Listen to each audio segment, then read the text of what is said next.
ನಾನು ಸಖತ್ತಾಗಿದ್ದೀನಿ. ನೀನು? ನಾನು ಚೆನ್ನಾಗಿದ್ದೀನಿ. ಅದೇನಾಯ್ತು ಅಂದ್ರೆ, ಆಕ್ಚುಲಿ ನಾನು ನಿನ್ನ ಕಾಲ್ ಮಾಡಿದ್ದು ಒಂದು ವಿಷಯ ಹೇಳಬೇಕು ಅಂತ. ಹೌದಾ?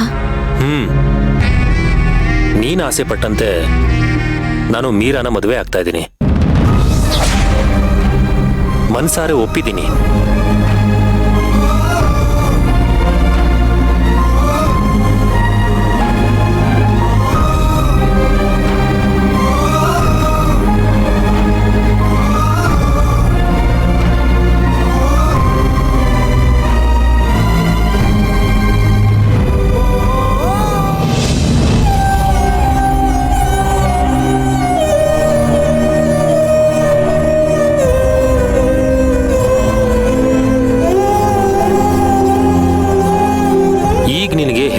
ಆಗದೇ ಇರೋಷ್ಟು ಖುಷಿ ಆಗ್ತಿದೆ ಅಂತ ನನಗೆ ಗೊತ್ತು.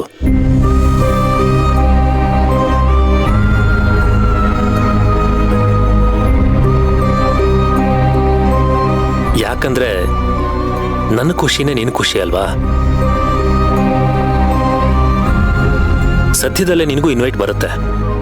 ಇದೇ ಖುಷಿನಲ್ಲಿ ಬಂದು ವಧುವರರಿಗೆ ಆಶೀರ್ವಾದ ಮಾಡಿಬಿಟ್ಟು ಹೋಗು. ಓಕೆ?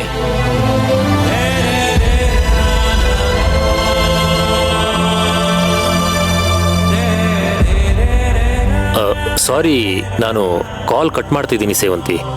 ಅದು ನನಗೆ ಮೀರಾ ಕಾಲ್ ಮಾಡ್ತಿದ್ದಾಳೆ. ನಾನು ಅವಳು ಮಾತಾಡಕ್ಕೆ ಅಂತ ಕೂತ್ಬಿಟ್ರೆ ಬೆಳಕು ಹರಿಸ್ಬಿಡ್ತೀವಿ. ನಿನಗೆ ಗೊತ್ತಲ್ಲ, ಅವತ್ತು ಅವಳು ಬರ್ತಾಳೆ ದಿನ ರಾತ್ರಿ ನಾನು ಅವಳು ಎಷ್ಟೊತ್ತು ಮಾತಾಡಿದ್ವಿ ಅಂತ ವಿತ್ ಪ್ರೂಫ್ ತೋರಿಸಿದ್ಯಲ್ಲ. ಇಡ್ತೀನಿ.